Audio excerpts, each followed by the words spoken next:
നമസ്കാരം. ഇന്ന് കാലത്ത് അമ്മായിമ്മയും ഞാനും കാപ്പി കുടിക്കുന്ന സമയത്ത് അമ്മ പഴയ കാര്യങ്ങൾ കുറേ പറയുമ്പോൾ അമ്മ പറഞ്ഞു, അനുവിനറിയോ എൻ്റെ വീട്ടിലോട്ട് എപ്പോഴും ആൾക്കാർ വരുമായിരുന്നു. അമ്മയുടെ അച്ഛൻ വന്നിട്ട് ഒരു സംസ്കൃത പണ്ഡിതനും കവിയുമായിരുന്നു. അപ്പോൾ അവരുടെ വീട്ടിലോട്ട് ഈ വലിയ വലിയ ആൾക്കാർ വള്ളത്തോളും പിന്നെ ഉള്ളൂരൊക്കെ പോകുമായിരുന്നു. അതുകൂടാണ്ട് മാഷായ കാരണം സ്റ്റുഡൻസും ഡൗട്ട്സ് ചോദിക്കാനുള്ള വേറെ ആൾക്കാരും ഒക്കെ വരുമായിരുന്നു. So the house used to be always filled.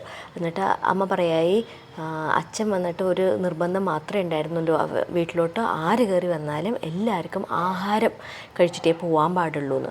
ഈ അതിഥി ദേവോ ഭവ എന്ന് പറയണതിൻ്റെ കൊടുമുടി എന്ന് പറയണത് എൻ്റെ അച്ഛനാണ് എന്ന് പറഞ്ഞു. അപ്പോൾ ഞാൻ ചോദിച്ചു അമ്മയുടെ അടുത്ത്, അമ്മ ഈ വരുന്ന ആൾക്കാരൊക്കെ ഉണ്ടല്ലോ എല്ലാവർക്കും ആഹാരം ഉണ്ടാക്കാൻ രാമയ്യർ ഹെൽപ്പ് ചെയ്യായിരുന്നു എന്ന് ചോദിച്ചു. അപ്പോൾ അമ്മ പറഞ്ഞു, ഏയ് അച്ഛന് അടുപ്പത്ത് വെള്ളം വയ്ക്കാൻ പോലും അറിയില്ല, പിന്നെയാണ്. എൻ്റെ അമ്മായിയമ്മ വന്നിട്ട് is the 8th of 10 children കേട്ടോ. അപ്പോൾ എൻ്റെ അമ്മായിയമ്മയുടെ അമ്മ വന്നിട്ട് ഈ 10 കുട്ടികളെ നോക്കി, വരണ ഗസ്റ്റിനെ നോക്കി, എല്ലാവർക്കും വെച്ച് വിളമ്പി കൊടുത്തിട്ട് പേര് കിട്ടിയത് മിസ്റ്റർ രാമയ്യർക്കാണ്.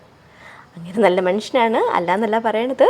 പക്ഷെ ഞാൻ വിചാരിക്കുകയായിരുന്നു, ഈ അതിഥി ദേവോ ഭവ എന്ന് പറഞ്ഞൊരു തിടമ്പുണ്ടല്ലോ, അത് ശിരസ്സിലേന്തി നടക്കണത് സ്ത്രീകളാണ്. എളുപ്പമുള്ള കാര്യമല്ല വീട്ടിലോട്ട് ഗസ്റ്റ് വന്നാൽ നോക്കണത്. അത് ഞാൻ ശരിക്കും കണ്ടിട്ടുമുണ്ട്. എന്ന് വെച്ചാൽ എൻ്റെ വീട് തൃശ്ശൂരിൽ, my father is the youngest, almost youngest കേട്ടോ, ലാസ്റ്റ് ബട്ട് വൺ ആണ്. പക്ഷേ എൻ്റെ വീട്ടിലോട്ടാണ് എൻ്റെ കസിൻസ് എല്ലാവരും വെക്കേഷൻ സമയത്ത് വരാറും പിന്നെ എല്ലാവരുടെ കല്യാണവും നടത്തിക്കൊടുത്തത് എൻ്റെ അച്ഛനാണ്. ഇവരെല്ലാവരും വീട്ടിലോട്ട് കയറി വരുമ്പോൾ ആ വീട് സ്മൂത്തായിട്ട് കൊണ്ടു നടക്കുന്നത് എൻ്റെ അമ്മയാണ്. പക്ഷേ പേര് മുഴുവൻ അടിച്ചു മാറ്റി കൊണ്ടുപോകുന്നത് എൻ്റെ അച്ഛനും. സോ ശരിക്കും പറഞ്ഞാൽ അതിഥി ദേവോ ഭവ ഈ ഒരു കോൺസെപ്റ്റ് ഇന്ത്യയിൽ ഭയങ്കര ഫേമസ് ആണല്ലോ. അത് മുന്നോട്ട് കൊണ്ടുപോകുന്നത് കംപ്ലീറ്റായിട്ടും ലേഡീസാണ് എന്നാണ് എൻ്റെ ഒരു അനുമാനം. ഇപ്പോൾ ലേഡീസ് പറയുകയാണ് പറ്റില്ല, എനിക്ക് നോക്കാൻ പറ്റില്ല, എനിക്കത് ഇത്രയും പേർക്കൊന്നും കുക്ക് ചെയ്യാൻ പറ്റില്ല എന്ന് പറഞ്ഞാൽ പോയില്ലേ കാര്യം. ഞാനും നിങ്ങളുടെ ഒപ്പം ഫ്രണ്ടിൽ വന്നിരുന്ന് ടി വി കാണും, ഞാനും നിങ്ങളൊക്കെ സംസാരിക്കണം കേട്ടിരിക്കും.